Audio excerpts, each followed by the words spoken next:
Hey guys, welcome back to an episode of The Stable. This part's going to be kind of funky. Been out in the garage since probably about, I don't know, 5, working with John.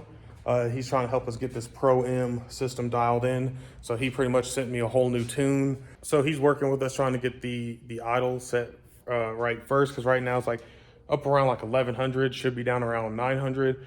But the fan's kind of putting a big draw on the motor. So he's leaning towards that we have some kind of vacuum leak somewhere on this car, and it's causing that load to kind of be so extreme with that when that fan kicks on.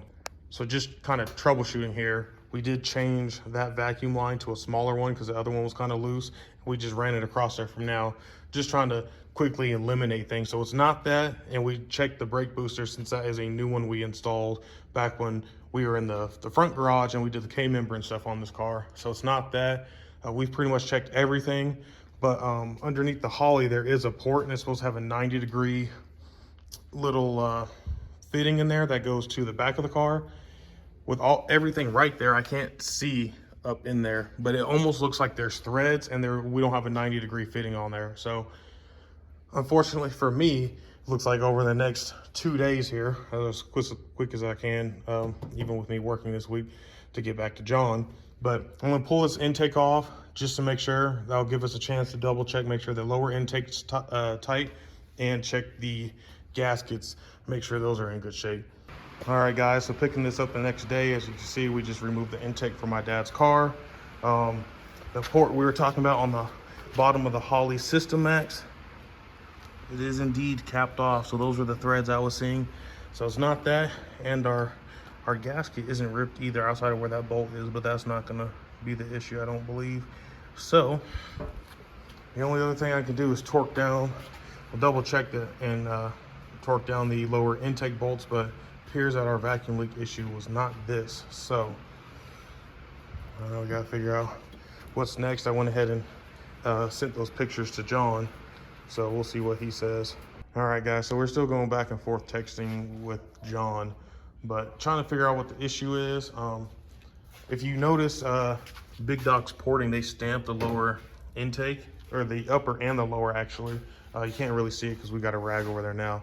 I'm assuming they do that to keep track of everybody's stuff, but John is concerned that that is potentially a spot for a vacuum leak with them doing it like that. So we have JB weld over that. We're gonna smooth that out just to get a good surface, so that won't be an area of concern in the future.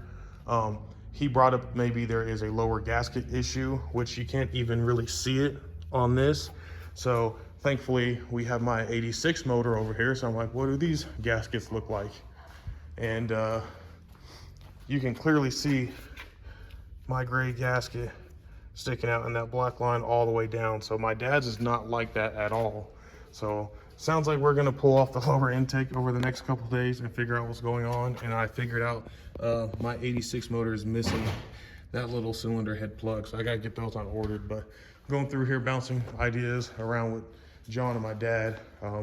It's cool, I'm learning stuff. And like I said, because of that, I have found an issue with that motor already that would have popped its head up when we got that car running. All right guys, so went ahead, ripped the lower intake off to check out the gaskets. They're definitely not the 1250 Felpro gaskets, but seems like they are blocking the bottom of our, well, here's one of the gaskets. But it seems like the bottom is actually blocking some of the bottom side of the port. All right guys, so picking this up the next day, and kind of ran into, I guess, a problem when we pulled the lower intake off of my dad's car. So here it is. So we pulled the lower intake off, and look how nasty those valves and everything look in there. Maybe, I don't know if you guys can see that real well, but it is absolutely disgusting. Both sides are like that. Maybe you can see it there. The valves look the same way. The only thing I can kind of think of is maybe when our diaphragm went out in the fuel pressure regulator, all that extra fuel was getting in there, was mixing with a little bit of the oil, and yeah, so we got a mess on our hands. So definitely not gonna put this car back together like that. So we went out and got some stuff. So doing some searching on YouTube, went out, I bought this little portable blaster. We have some walnut shell. Seen some guys cleaning valves like that, so that should have everything we need. And then my dad went ahead and bought new gaskets because the one we had on there wasn't right. It seemed like it was way too small. So I thought you got the 1265s. I wanted 12 by 50. Okay. That's the recommended. Okay, so John? Yeah, so John recommended the Velcro 1250 gaskets. My dad was kind of going back and forth on that idea because heard that he had a lot of problems with them leaking and things like that.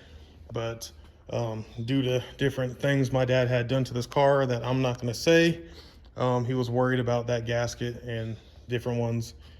So ended up going with what John recommended. So hopefully we don't have any issues with them.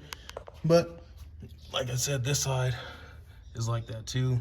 It's like, it looks like it's gooey and nasty and sticky, but it's actually really hard. So as far as I know, we're gonna have to put the distributor back in, probably lift this fan up so we can get onto the crank, rotate the engine to make sure those valves are sealed, and then blast all these walnut shells in there, and hopefully it will clean it up and everything will look brand new. All right, guys, so the brake cleaner actually did a pretty good job. See, we didn't hit that one yet, but we hit that one. However, there's still a bunch of crap all over the valve in there. But the biggest thing holding us up, I mean, as you can see, we used bungee cords and swung the radiator out of the way so we could turn the crank of the vehicle. But right here where the distributor goes, under there, the Foxbody guys know, the little, that little piece that sits inside the end of the distributor to turn the oil pump was lifted up when we pulled the distributor out. So now we are fighting, trying to get that back in the oil pump. But I think we're gonna go ahead and kind of press forward. So spray brake cleaner in cylinder 1 and 7, since those valves were up. It held the fluid, and then I used our little vacuum pump down there for the brakes to suck a bunch of the fluid out. But like I said, it's not coming off of the valves completely. So we're about to use this that I picked up today. I pointed it out, but it's walnut shells to go ahead and spray down in the cylinder. Should get all that stuff out. So we got the air compressor out. I just filled that up. Got our little gun I need to install and hook up to the air compressor, and then my dad is gonna try to use a shop vac with his good arm to get all this stuff out of there.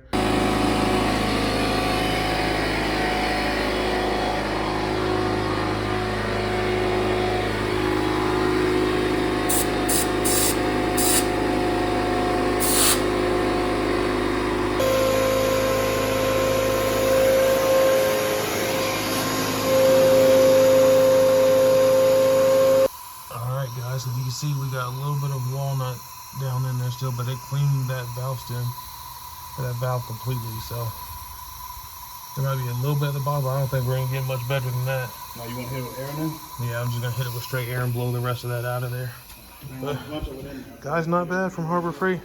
That with the walnut shells and the little tools is like 80, 90 bucks. So not bad. All right, guys, so we went ahead and taped number 8 up. We got that one pretty good. I'm gonna go in and watch another video on I forgot the channel I was watching this on at work today, but he was doing it on a Audi or a BMW. So I'm gonna try to find that video again.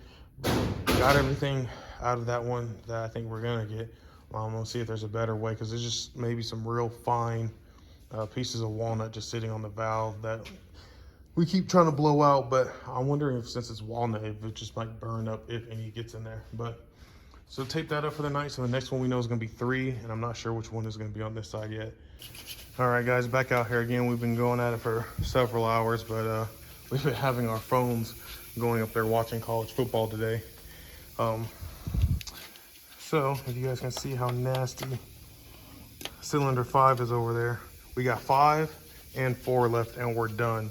So kind of same process. I've been shooting our brake cleaner in there. It's been loosening everything up if it hasn't even removed everything by then. Spraying the walnut in there, Sometimes some of the cylinders we've been having to do 3 times, but seems to be working slow going. Trying to make sure we don't get nothing down in the valley. And if we do, we've been using the shop vac to get that up. So slow going, but not hard to do, just very tedious.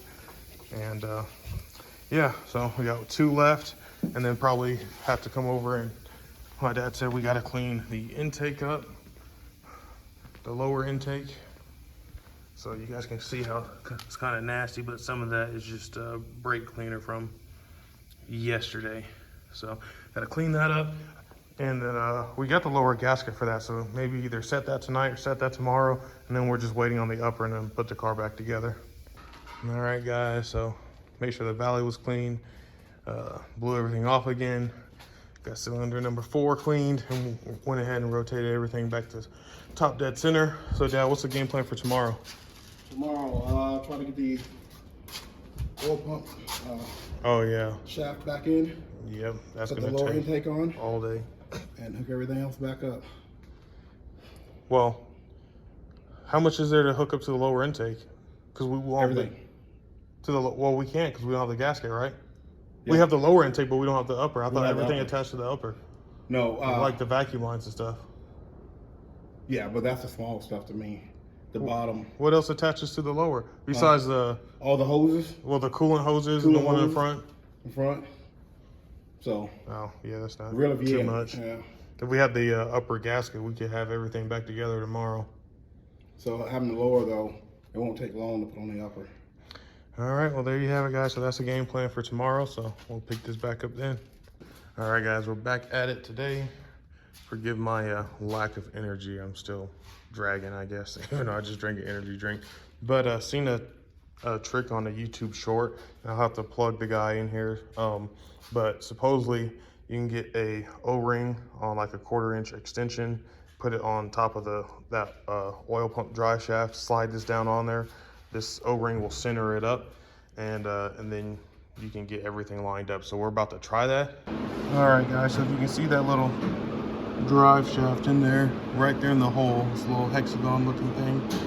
So the one on the 86 was in there, and we could tell the top of the head was leaning that way. So with this little tool my dad has over here, he said that he made back in the day for this exact reason. Where'd it go? Right here. So you see that little socket on there? So this will actually fit on that oil pump drive shaft. I got this down on there. I angled it the same way as it was the 86, so the top of the head was actually kind of pointed towards the passenger side of the car. And I lightly tapped it with a small hammer, and it felt like it seated down in there. So we attached a drill to the end of this and spun it, and it sounded like we could hear the gears moving in the oil pump. So that being said, now we believe we got it seated, so we are going to end up vacuuming the valley one more time, because it looks like there might be a little RTV in the front, especially like right there too. But we're going to vacuum that one more time, make sure it's all good. RTV the front, the back, and set the lower intake back on with the gaskets. All right, update. So went ahead and torqued the lower intake down. I got everything plugged up on this side as far as like the injectors and everything go. We got the fuel lines connected, radiators back in, upper and lower hose is done. The hose is also done down to the thermostat right there. And I think we're gonna leave it off like this for the night, because tomorrow we'll torque down the intake again, stab the distributor, get the upper intake on once that gasket comes in, and then hook that side up, and then it's just hooking up the discharge tube for the blower and all our vacuum lines and throttle cable.